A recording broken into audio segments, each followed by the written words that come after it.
Welcome back to Better Financial Health in 15 minutes or less with Envision Financial Planning, and my name is Stacy Hyde. What I want to talk today about was triggered by an email I got from Carl Richards. If you're on Twitter, you might want to go give him a follow.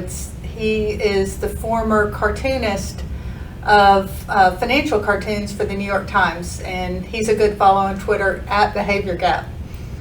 But he sent an email and he talked about ways to really accumulate wealth, and it really struck a chord with me. And one of the things that he suggested, and I think it's brilliant because a lot of times you'll hear people, maybe if you've ever been to a 401k meeting or something like that, they'll say, well, stop buying your weekly latte or your daily latte. Well, guess what? If you love that, don't stop. What you need to identify is what I refer to as where you're leaking money. Where are you spending money, but it's not something that gives you joy. Now, I'm not going to go, all organized where you touch it and if it gives you, no, this is simpler than that. Get your credit card bills for the last couple of months. Get your bank statements for the last couple of months. Go through and look at those. And if you see some charges on there that show up, maybe you have a Hulu subscription, a Netflix subscription, an Amazon subscription, a Paramount, Discovery Plus, and you're also paying for cable, but you don't watch a lot of TV, maybe you can cut some of those out. And that's a way to find some additional money. The easy way to do that is to look to see, are you paying for a lot of things that maybe you're not using?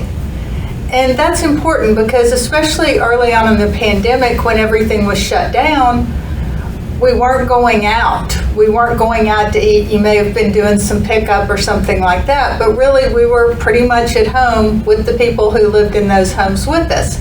So we were looking for easy entertainment at home. But a lot of those expenses you may not be using.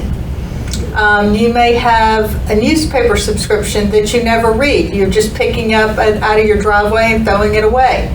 Look at those types of things where you're spending money and you're not even using it. Go ahead and cancel. Guess what? If you want to come back, you'll probably get a free month later on when you do that.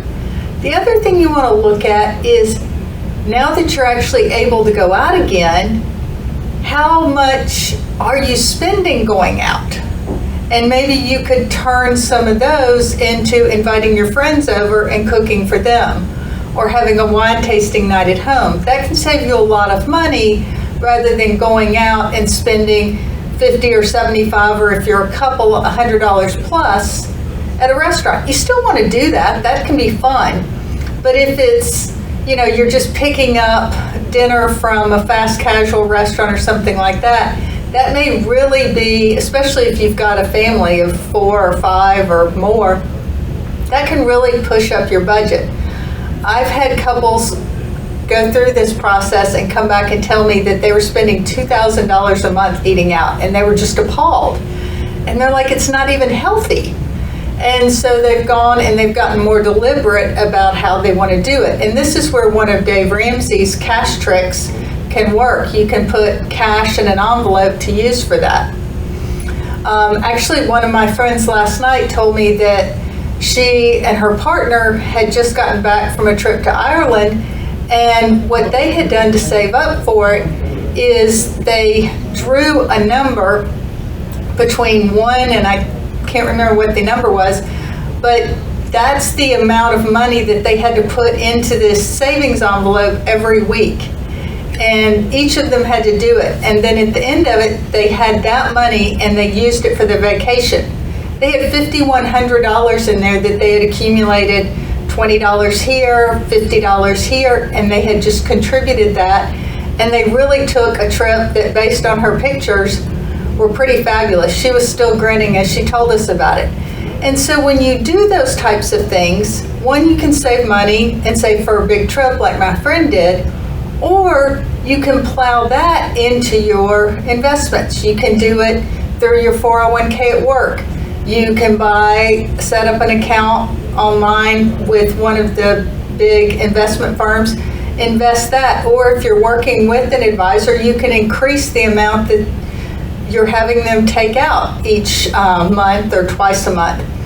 And really, once you start doing that, it becomes easy and you forget about it, as evidenced by the fact that you were paying for all those subscriptions that you weren't using.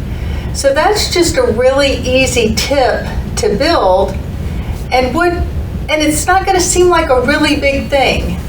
And you'll want to do this every couple of months, kind of go through and see what's going on, because what'll happen is you'll do something and then you'll forget about it, and you want to go back and make sure that it still works for you. But when you stop that expense, start saving it, or in some way, whether it's for a short term, if you don't have at least $1,000 in your emergency fund, go ahead and put that in savings first thing. Then you can start for the next goal, whether it's a trip, whether it's something that you've said, I'm really going to save for my retirement this year. And guess what?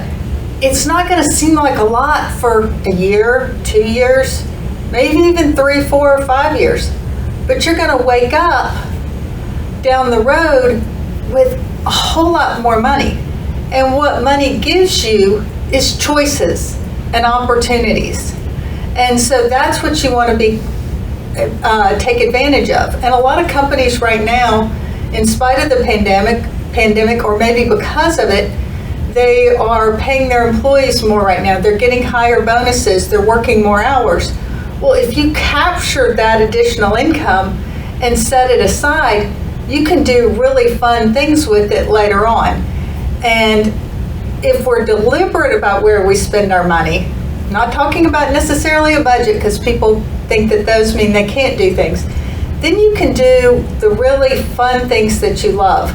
One of my favorite things as a financial planner is meeting with a young person, and they've come in their first time, and we go through and we help them figure out where to save, what to do, and then they'll come back in and like, okay, I've done that, what's the next step? And we'll go through the next step.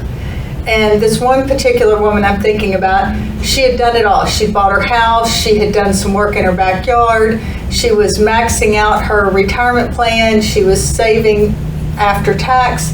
She came in and said, what do I do now? I was like, you're going on a trip. She's like, are you serious? That's financial planning advice?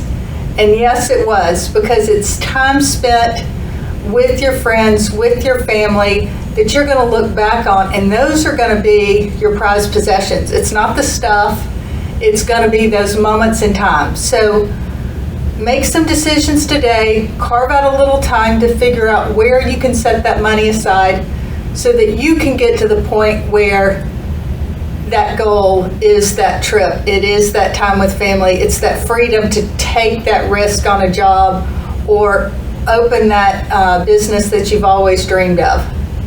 That's all I've got for today. Thanks for tuning in to Better Financial Health in 15 minutes or less.